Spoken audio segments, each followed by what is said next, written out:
बिस्मिल्लाह वल्हम्दुलिल्लाह अस्सलातु वस्सलामु अला रसूलिल्लाह। अस्सलामु अलैकुम वरहमतुल्लाहि वबरकातुहू। ब्रेस्ट किचन में खुश आमदीद। आज की हमारी वीडियो फटी हुई एड़ियों के बारे में है।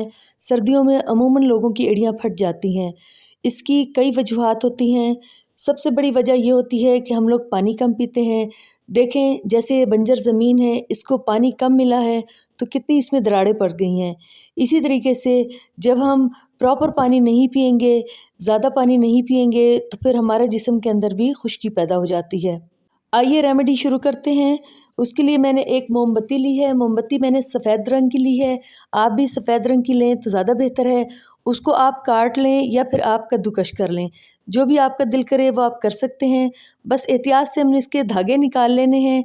कुछ अगर धागे रह भी जाएँ तो बाद में निकल जाएंगे, लेकिन हमने इसको बारीक बारीक काट के इसके धागों को अलहदा कर देना है, ताकि जब हमारी क्रीम तैयार हो तो उसके अंदर धागे ना आएँ।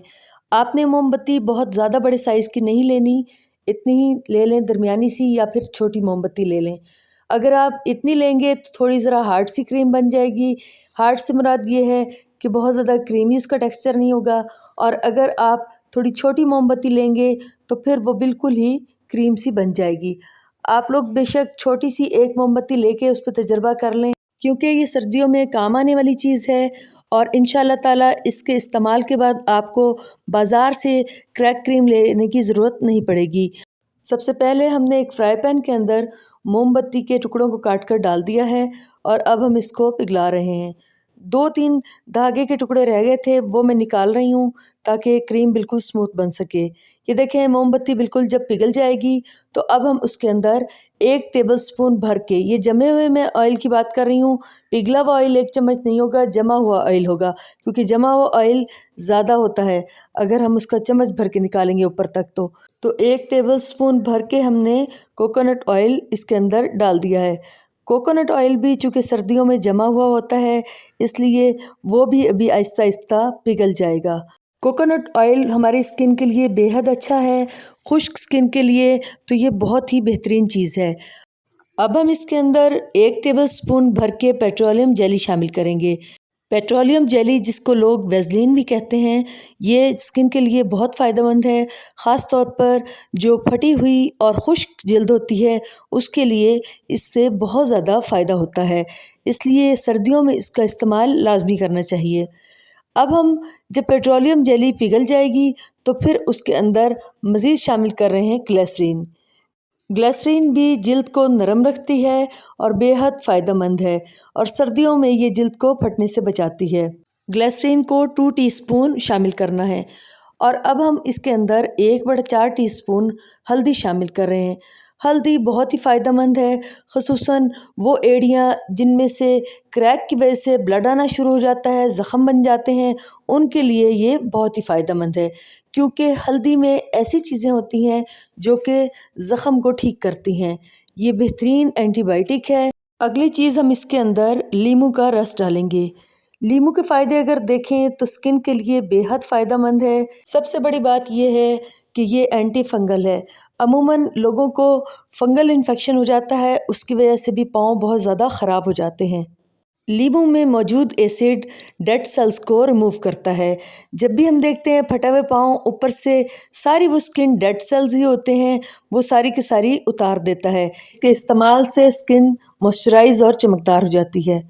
हमने लीमू डाला है यहाँ पर 2 टेबलस्पून। अगर आपके पास छोटा लीमू है तो आप पूरा का पूरा भी इसके अंदर शामिल कर सकते हैं। लीमू चूँकि फ्रिज में रखा हुआ था, इसका ठंडा रस जब हमने इसके अंदर डाला है तो फ़ौरन ये जमना शुरू हो गया है। देखें, अब हम इसको भी पकाएंगे। अब हम इसके अंदर सरसों का तेल डालेंगे। सरसों का तेल भी फटी हुई जिल्द को बहुत ज़्यादा फ़ायदा देता है। सरसों का तेल हमने 4 टेबलस्पून डाला है। अब ये 2 विटामिन ई के कैप्सूल हैं, ये हम खोलकर इसके अंदर शामिल कर रहे हैं। इसकी भी अफादियत बहुत ज़्यादा है। प्रोग्राम लंबा होने की वजह से मैंने इसको फॉरवर्ड कर दिया था और मज़ीद आपको फ़वाइद नहीं बता सकी, लेकिन विटामिन ई के जो कैप्सूल्स हैं उनकी अफादियत से अमूमन लोग वाकिफ़ हैं।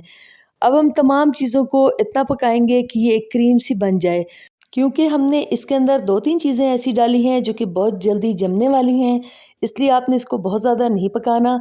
और इसको हमने नीम गर्म हालत ही में एक किसी भी कटोरी या कंटेनर में डाल देना है। वैसे भी मैं जिस वक़्त इसको बना रही थी शदीद सर्दी हो रही थी और जो ही ये चम्मच पर या किसी चीज़ पर लगता था फ़ौरन जम जाता था। आपने इसके जमने से परेशान नहीं होना, ये इजीली लग जाता है। जब आप इसको पहली मर्तबा इस्तेमाल करें, ज़ाहिर है कि एड़ियाँ बहुत ज़्यादा ख़राब होंगी, तो आप यूँ करें कि एक किसी भी बर्तन में नीम गर्म पानी लें, उसके अंदर 1 चम्मच नमक और 1 चम्मच शैम्पू डाल दें और उसके अंदर आप अपने पाँव 15 मिनट तक रखें।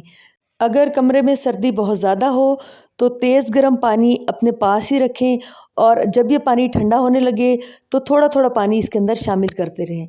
अब आप कोई भी झावा, चाहे वो पत्थर का हो या स्टील का हो, उससे पाँव को रगड़ना है। इस तरीके से फ़ायदा ये होगा कि डेड स्किन सारी की सारी उतर जाएगी। ये भी मैं आपको दिखाऊंगी इसको खोलकर। ज़ाहिरन तो पाँव बिल्कुल आपको साफ़ लग रहे हैं, लेकिन फिर भी डेड स्किन होती है, जो कि ये देखें कितनी ज़्यादा इसके अंदर डेड स्किन आ गई है, वो उतर जाती है। ये देखें हम टिश्यू से साफ़ कर रहे हैं इसको। इसी तरीके से पाँव का जो हिस्सा भी आपको लग रहा है कि फट रहा है, वहाँ से आप इसको साफ़ कर दें।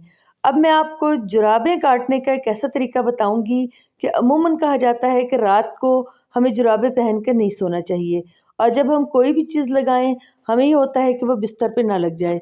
वैसे तो जो चीज़ हमने बनाई है ये बिल्कुल भी ऐसी नहीं है कि इसमें चिपचिपाहट हो और ये बहुत आराम से जज़्ब हो जाती है, लेकिन फिर भी मैं आपको एक ऐसा तरीका बताऊंगी कि जिसकी वजह से तलवे तो आपके खुले रहेंगे, लेकिन एड़ियाँ और पंजा आपका वो जुराब के अंदर आ जाएगा।